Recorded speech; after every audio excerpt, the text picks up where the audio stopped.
FDR and the New Deal. Today's essential question is, how did the New Deal offer a new approach to confronting the Depression? Franklin Delano Roosevelt.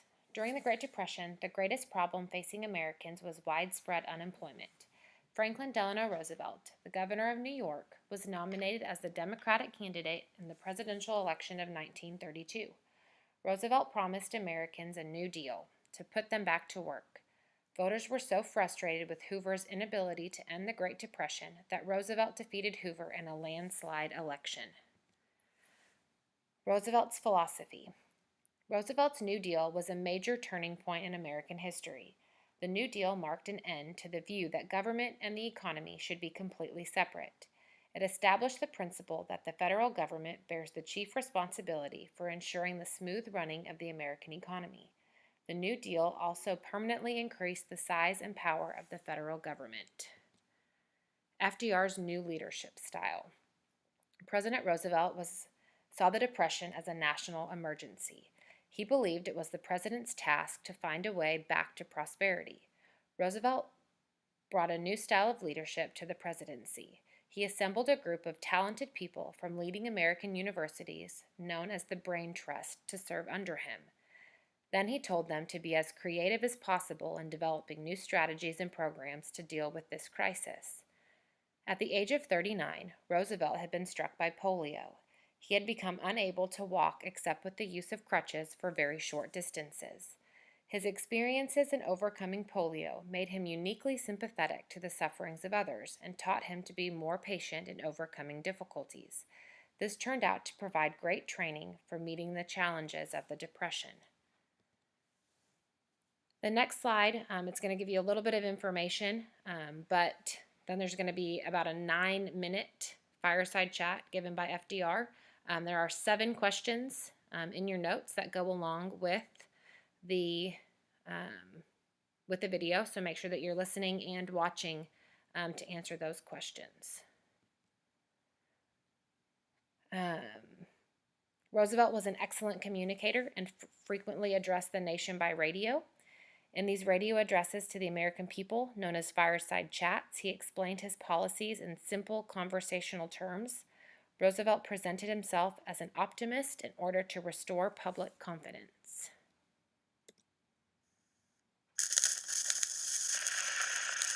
Ladies and gentlemen, the President of the United States. My friends, I want to talk for a few minutes with the people of the United States about banking, to talk with the comparatively few who understand the mechanics of banking, but more particularly with the overwhelming majority of you who use banks for the making of deposits and the drawing of checks.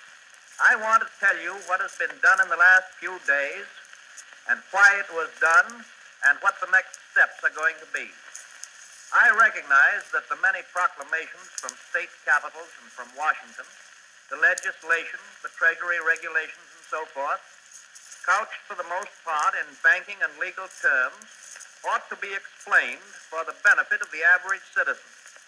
I owe this in particular because of the fortitude and the good temper with which everybody has accepted the inconvenience and the hardships of the banking holiday.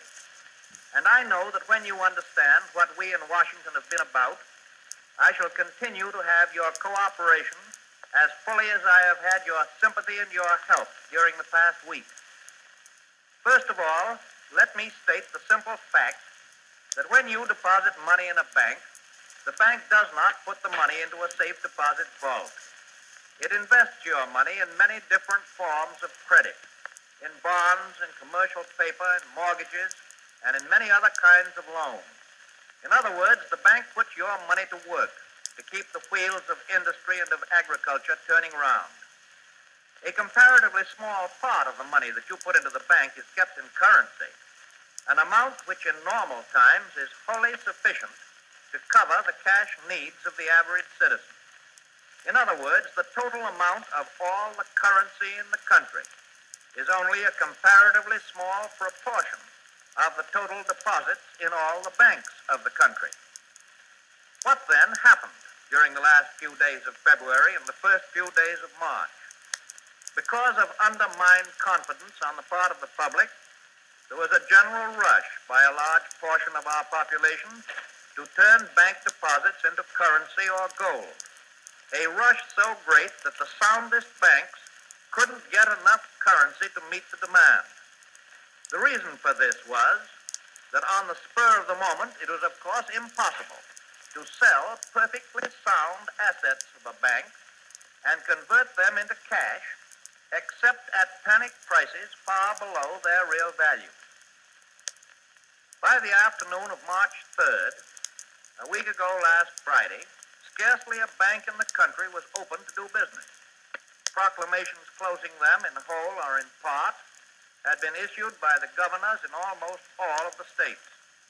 It was then that I issued the proclamation providing for the national bank holiday, and this was the first step in the government's reconstruction of our financial and economic fabric. The second step, last Thursday, was the legislation promptly and patriotically passed by the Congress, confirming my proclamation and broadening my powers so that it became possible, in view of the requirement of time, to extend the holiday and lift the ban of that holiday gradually in the days to come. This law also gave authority to develop a program of rehabilitation of our banking facilities. And I want to tell our citizens in every part of the nation that the National Congress, Republicans and Democrats alike, showed by this action a devotion to public welfare and a realization of the emergency and the necessity for speed that it is difficult to match in all our history. The third stage has been the series of regulations permitting the banks to continue their functions to take care of the distribution of food and household necessities and the payment of payroll. This bank holiday, while resulting in many cases in great inconvenience, is affording us the opportunity to supply the currency necessary to meet the situation. Remember that no sound bank is a dollar worse off than it was when it closed its doors last week. Neither is any bank which may turn out not to be in a position for immediate opening. The new law allows the 12 Federal Reserve banks to issue additional currency on good assets, and thus the banks that reopen will be able to meet every legitimate call. The new currency is being sent out by the Bureau of Engraving and Printing in large volume to every part of the country. It is sound currency because it is backed by actual good assets. Another question that you will ask is this: why are all the banks not to be reopened at the same time? The answer is simple, and I know you will understand it. Your government does not intend that the history of the past few years shall be repeated. We do not want and will not have another epidemic of bank failures. As a result, we start tomorrow, Monday, with the opening of banks in the 12 Federal Reserve bank cities. Those banks which on first examination by the Treasury have already been found to be all right. That will be followed on Tuesday by the resumption of all other functions by banks already found to be sound in cities where there are recognized clearinghouses. That means about 250 cities of the United States. In other words, we're moving as fast as the mechanics of the situation will allow us. On Wednesday and succeeding days, banks in smaller places all through the country will resume business, subject, of course, to the government's physical ability to complete its survey. It is necessary that the reopening of banks be extended over a period in order to permit the banks to make applications for the necessary loans, to obtain currency needed to meet their requirements, and to enable the government to make common sense checkups. Please let me make it clear to you that if your bank does not open the first day, you are by no means justified in believing that it will not open. A bank that opens on one of the subsequent days is in exactly the same status as the bank that opens tomorrow. I know that many people are worrying about state banks that are not members of the Federal Reserve System. There is no occasion for that worry. These banks can and will receive assistance from member banks and from the Reconstruction Finance Corporation. And of course, they are under the immediate control of the state banking authorities. These state banks are following the same course as the national banks, except that they get their licenses to resume business from the state authorities. And these authorities have been asked by the Secretary of the Treasury to permit their good banks to open up on the same schedule as the national banks. And so I am confident that the state banking departments will be as careful as the national government in the policy relating to the opening of banks and will follow the same broad theories. It is possible that when the banks resume, a very few people who have not recovered from their fear may again begin withdrawals. Let me make it clear to you that the banks will take care of all needs, except, of course, the hysterical demands of hoarders, and it is my belief that hoarding during the past week has become an exceedingly unfashionable pastime in every part of our nation. It needs no prophet to tell you that when the people find that they can get their money, that they can get it when they want it for all legitimate purposes, the phantom of fear will soon be laid. People will again be glad to have their money where it will be safely taken care of and where they can use it conveniently at any time. I can assure you, my friends, that it is safer to keep your money in a reopened bank than it is to keep it under the mattress. The success of our whole national program depends, of course, on the cooperation of the public, on its intelligent support, and its use of a reliable system. Remember that the essential accomplishment of the new The president's wife, Eleanor Roosevelt, served as his eyes and ears by traveling throughout the country and later even around the world. A political activist, she spoke out strongly for women's rights, the cause of peace, and for the poor. Other women in the Great Depression. Women often experienced the Depression as mothers and homemakers. While men tried to find new jobs, women had the quiet but demanding task of making ends meet, cooking, cleaning, and caring for children. In 1933, Eleanor Roosevelt rallied women with her book, It's Up to the Women. She called on them to pull their families through the crisis. The women know that life must go on, and the needs of life must be met, and it is their courage which time and time again have pulled us through worse crises than the present one. Another prominent woman reformer, Frances Perkins, became the first female member of the U.S. Cabinet when she was appointed Secretary of Labor in 1933. Perkins remained at this post for 12 years, overseeing the Civil Conservation Corps and the Public Works Administration. She played a key role in the passage of the Fair Labor Standards Act, the National Labor Relations Act, and the Social Security Act. New Deal legislation. In his first inaugural address, President Roosevelt attempted to calm the American people, reassuring them that the only thing we have to fear is fear itself. He also blamed the selfishness of bankers and financiers for the current crisis. As soon as Roosevelt took office, he called Congress into special session. Roosevelt then pushed through legislation that would have been difficult to pass in less critical times. The president immediately began to submit a flood of measures for congressional approval. Virtually all of the important bills he submitted in these first 100 days were enacted by Congress. Roosevelt explained these New Deal measures in terms of the 3 R's: relief, recovery, and reform.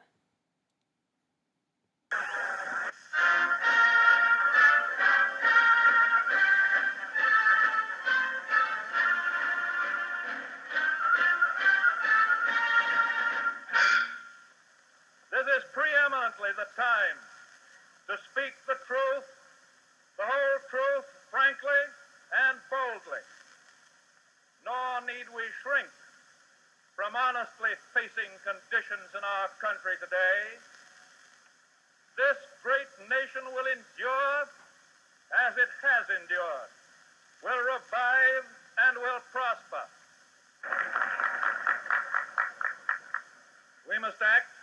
must act quickly.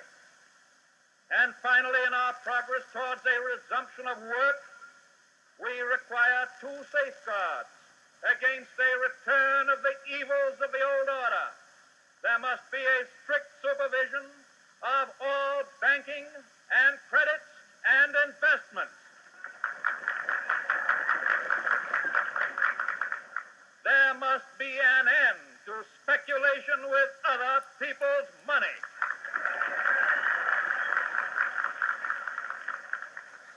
And there must be provision for an adequate but sound currency. I am prepared, under my constitutional duty, to recommend the measures that a stricken nation in the midst of a stricken world may require. These measures, or such other measures, as the Congress may build out of its experience and wisdom, I shall seek within my constitutional authority to bring to speedy adoption.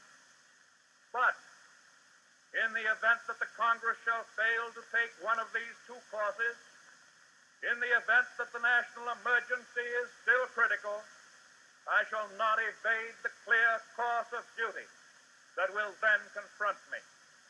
I shall ask the Congress for the one remaining instrument to meet the crisis: broad executive power to wage a war against the emergency as great as the power that would be given to me if we were in fact invaded by a foreign foe.